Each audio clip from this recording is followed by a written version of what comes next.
Hello, this is Will Faerber from Art to Ride, and we're looking at the second submission by our friends here from Sweden. I'm not going to try to pronounce her name because I know it'd make a mess of it, so you can read that on the little introduction there. And in our first video, we saw this horse. It was kind of creeping around the arena, and she took everything that we said to heart. And wow, what a difference we have now. Now we have a horse that's beginning to look like something, swinging and active forward. And I think it was really a good choice to go to the Shambone for this horse. These kind of horses that can be very thick neck-setted and that sort of thing. We don't want to go to draw reins and those kind of things. And why? Because all of those things draw the neck in, and we want to get the neck to go out. So that's why the Shambone of all these various devices is the only one of these things that I ever recommend, because unless you over tighten it, and if you follow my instructions and just take your time with it, most horses will feel that contact and in just a short period of time begin to stretch, as we see this one is doing. So I think if you've done really well here, a really good choice. And boy, it looks like a different horse than I saw in the first one. There he starts to swing over his back, but at least you have him active enough now that something's going to happen, something will develop. Look how the back and front end seem to be swinging so much more together now than what I saw in the first video submission of this horse, when he was just kind of dragging his back end along behind him. And how much better you are at lunging here today. I mean, I notice how he's staying out at the end of the line. Now he's still kind of counter flexing a little bit. So the way to correct that is just keep trying to move those hindquarters away from you. But understand that bend is dependent on the horse being longitudinally bent, that is bent over his back first. You know, when a horse's back is not up, it's basically, locked in a downwards position. So it makes it very hard to get any kind of real bend in the horse. So we have to get longitudinal bend, that is the bend through the back, before we can get lateral bend.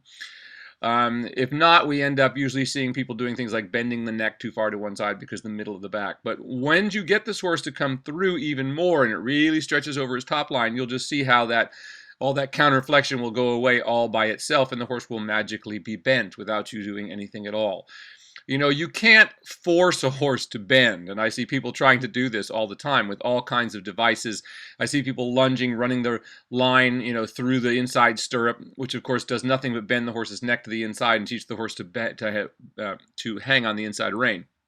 So all of those kind of things usually have some kind of end result that's not the best one, so to speak. But look how nicely, there we go. Now that's what we're looking for him to get to that place. And if you can get to that place in only a few times you've tried this with the Shambone, imagine what he'll be doing in a few weeks. He'll just be coming out and stretching all the way down and wonderfully working over his back and developing. And also, this is just a perfect example of look how different this horse looks when he really starts to swing over his back and stretch his neck forward. And you see all of that tension. You know, when you see a horse that's got what we call U-necked like that, well, they get U-necked because they're pulling with their shoulders. They're pulling with the wrong set of muscles, and they're basically just pulling the rider along rather than lifting and carrying the rider along, balancing between both ends. So this is really wonderful, and it's just wonderful to see horses like this change, and he will just get longer, and all of that,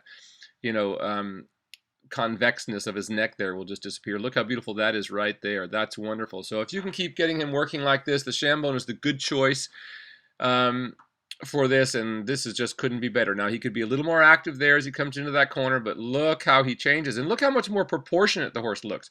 You know, if you'd seen him with his head running around and up in the air, you'd say, God, this horse looks like his neck is like 2 feet too short. But he starts to get it out there and stretch it out. You know, if horses aren't working over their backs, they're basically turtling their necks back into their body and, of course, blocking the shoulders at the same time, So I see people all the time, people talk to me about this theory where you're supposed to pull the neck up and it's somehow supposed to magically free the shoulders. Well, folks, it's not what it does. You know, if you jam the neck upwards and back into the body, it stops the shoulder from moving, and it more importantly stops the back end from moving. Remember, the end result has got to come down to the purity of the horse's gaits. That's what dressage is all about.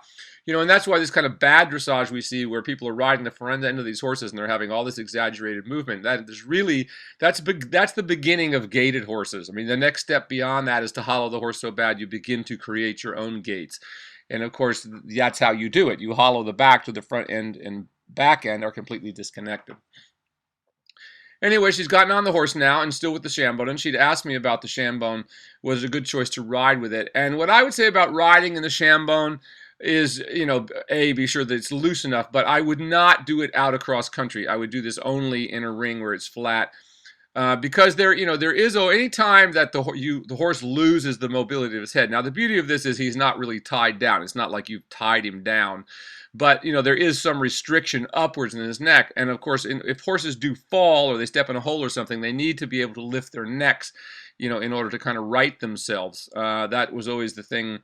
I've seen some terrible accidents, for instance, on the polo field where guys had their standing martingales over tighten and the horse trips and just flips over right on top of them, because that's what happens. If the horse can't get its neck up, it's going the back end, the momentum will carry it right over on top of you. And believe me, I have seen it happen to quite a few people in my life and waited for the ambulances to come and pick them up in the hunt field, for instance. And it's just the worst thing that could ever happen to you. So one good friend of mine, his wife put him on his horse, and the wife, who had no skills as a rider herself. And this is one thing, you must beware of who you take riding lessons from and who you take instruction from. You really should never take instruction from your boyfriend or a girlfriend or husband or wife who's not a qualified trainer, because they can get you hurt. This is a dangerous sport. In my one friend's case, he broke every bone in his body when the horse with too tight a martingale flipped over on him over a very small fence and landed on top of him. So once again, those are the things we always must consider, and I never take safety for granted. I've seen too many accidents. I've been in this business for, 55 years, and in that time I've seen just about everything you can imagine happen to people and horses. So I want to avoid those things happening to you and your horses. But look how lovely this horse is now, swinging over his back. He could still stretch a little deeper, but how much more active. And as my father used to say, he's now starting to look like he's going someplace. Like, not like he's in a big hurry, but you're getting there efficiently. Now, obviously, he's a little above the bridle here again, but he softens nicely for you. And I love how you're not trying to force this. This is the thing about correct riding. It has nothing to do with force. And that was the whole idea, of dressage to begin with. It was the enlightened thing. It started with the Greeks, and we had an enlightened age, as we then had another enlightened age in the Renaissance. And we kind of had an enlightened age in the 60s here in horses when we rediscovered horses after World War II. Look how beautiful that is right there. Now that's getting really good. Now he needs to lower just a little bit more even yet, but the back end is working really correctly, and I know this will lead to really good work. Very, very nice. Excellently swinging over his back there. There, now he starts. And look how the muscles change. It's so wonderful to watch horses. I've got to think that you're basically creating a living sculpture here when we're doing this, that day by day, as I said, but it's not like we're chipping away at it. We're adding to it, and what we're adding is that muscle. So this is really a huge improvement over the first time I saw this rider and horse together.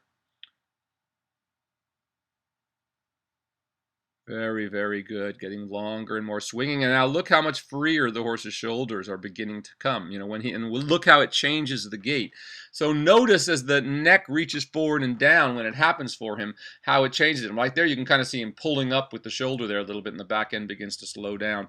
And watch when she gets him into the right frame, how he begins to come over his back, and you see how he begins to lengthen, but lengthens the whole body. That's beautiful. And steps more through, and we see that as we talk about like a bicycling effect of the hocks there, right there. That was wonderful right there for a moment. It's going to take you a while to get this perfect, but you're well on your way. This is an excellent improvement over what I saw, and how much more fun it is. Now you look like a rider. In the first tape, it was very much you just kind of look like somebody plodding along on a horse. Now you look like you're going somewhere, once again, as I like to say. Looks like you have somewhere to go, and you're getting there quite efficiently. And the horse is accepting all this work very calmly. Once again, horses are of very good nature, most of them, by nature. I don't think I've ever seen a horse that I could blame anything they were doing, that I couldn't directly, bring it back to something that had been done to them, and the bad habits that they had created. And so also how good this ride is, that she's just flowing forward. It isn't stop, stop and go, stop and go, stop and go. At this level, once again, we shouldn't be doing a lot of transitions until the horse stabilizes into the bridle and stabilizes over its top line. Then we can begin to, with some effect, begin to make transitions between the gaits. But until then, all we want to do is just, one simple transition upwards to whatever gait we're going to. In this case, most of the time it's going to be trot. And I can't wait to see this horse's canter in a few weeks' time, because I want you to really stay away from that and just give this horse really time to get over its back in the trot, and you'll see how it will just transform this horse's canter. Because he's really a very good moving horse. Once again, as I like to say, this horse is a good enough horse. There's no reason, in our view, a horse that I call good enough is good enough to go to at least Prix St. George, if not beyond. Now, that doesn't mean he might not do it in the manner of the greatest moving horse in the world, but that doesn't mean that he can't do it. They can be developed. Any sound horse can be developed to the point of Prix St. George if you know what you're doing. Some horses, when we get into some of the more difficult exercises, some are just, I think you could get there in time, but some of maybe there's not enough time on this earth. But if we keep them working within the scope of what they can do, you'll be amazed at what they can do and how far they'll be able to go up the levels once we get all these things corrected and they get working over the back. And once again, remember, we're looking for working gaits, not collection. Someone in one of the videos mentioned to me something about, she stretches before she brings her back into collection. I always want to reaffirm this all the time, that we're looking for working gaits. Collection denotes the lowering of the 3 joints of the hind legs. This is beautiful right here. Look how nice this is flowing over the back. Well, this is a wonderful improvement. I look forward to seeing. I'd like you to send another one in a few weeks after you've done this for a few weeks. I'd love to see him again, and then some canter. Great job.